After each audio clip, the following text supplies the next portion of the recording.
Il y a des deuils à faire parce que qui dit nouveau, dit mort de quelque chose.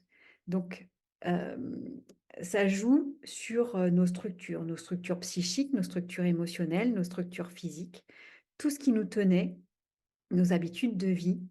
Hem, il faut être préparé à ce que tout ça bascule. Alors ça a commencé, c'est pas du jour au lendemain, hein. On voit bien que quand même, on a été un petit peu préparé à ça.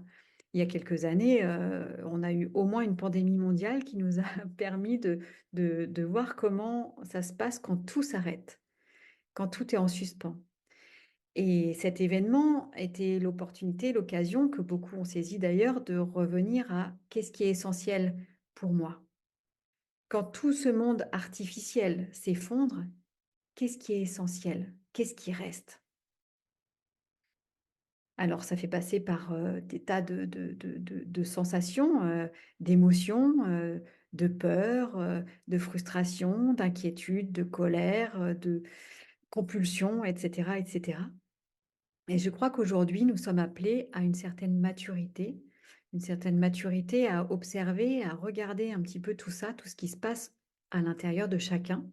Et je crois qu'on est vraiment appelé à avoir, à prendre notre part de responsabilité, comme notre part de colibri, hein, notre part de responsabilité à s'auto-observer, à regarder ce qui se passe, à écouter et, à prendre en considération, tout ce qui nous traverse.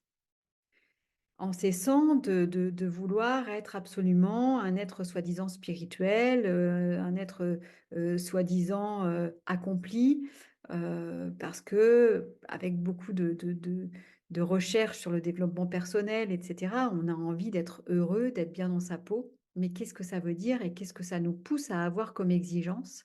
Et est-ce que quelque part, ça ne nous amènerait pas à reconstruire un costume de plus, donc une autre bulle d'artifice, en voulant être libre bien sûr, puisque ça part d'une bonne intention au départ. Mais je crois qu'il y a une alerte à la vigilance aussi, à être, vigilant, attentionné, d'être attentif donc à ce qui nous traverse, à ce que l'on ressent. Donc revenir à non pas qu'est-ce que je pense ou qu'est-ce que je vois, mais qu'est-ce que je perçois, qu'est-ce que je sens au sens des sensations du corps, des sensations de ce qui se passe, et ne quelque part comme si nous étions amenés à sortir